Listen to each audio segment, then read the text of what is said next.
Ultrabook workstations. This sounds like an oxymoron, but this category of rather inexpensive, thin mobile workstations with ULV processors, TDP of 15 watts, has been available for years. Up until ULV processors with 4 cores became mainstream, devices of this type were hardly of any use for more demanding tasks. Nowadays, they can partially keep up with older, full-grown workstations. HP also seems to think that the category has potential. At any rate, that would explain why HP ZBook branded Ultrabook workstations have been given a new, more marketable name in this edition. The HP ZBook Firefly 15G77 is the successor to the HP ZBook 15U G6 and comes with more recent Intel Comet Lake CPUs, the NVIDIA Quadro P520, 32 GB of RAM, a 1 TB SSD, and a 4K UHD display. This is the best configuration available, and it costs around €2,100, $460. Besides its direct predecessor, we also compare the ZBook Firefly with the Lenovo ThinkPad P53s, an Ultrabook workstation from last year. The Dell Precision 5550, which has an Ultrabook form factor but uses Intel Comet Lake H CPUs with more cores, serves as another comparison device. HP has launched its ZBook Firefly 15G7 Ultrabook workstation with a completely new case.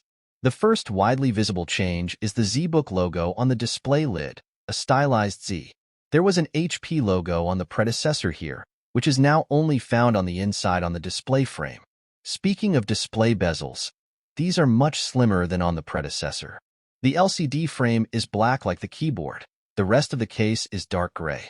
HP uses aluminum for most of the materials, both for the display lid, A cover, and palm rest, C cover, as well as for the underside, D cover.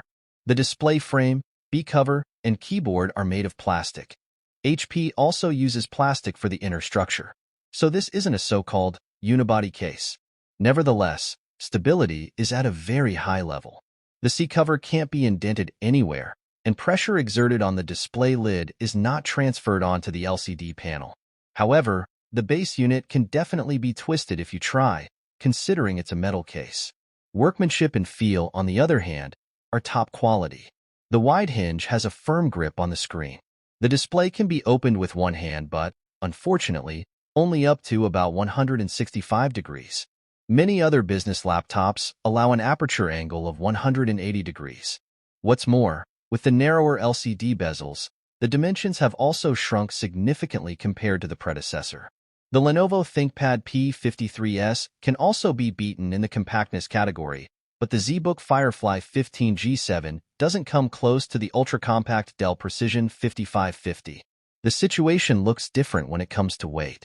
The HP ZBook 15U G6 is lighter than its successor, which in return outperforms the competition from Dell and Lenovo in this regard. With 2 USB-C ports including Thunderbolt 3, the HP ZBook Firefly G7 offers one more Thunderbolt port than its predecessor, the ZBook 15U. In comparison to the latter, the dedicated, proprietary docking port has been eliminated. Also no longer on board, RJ45 Ethernet. The ThinkPad P53s and its current successor, the ThinkPad P15s, still offer this connection. This also applies to the microSD card reader, which is completely missing in the HP ZBook. The ZBook 15G7 at least has more ports than the Dell Precision 5550, which has a full-size SD card reader in return, though. Please subscribe to my channel for more videos.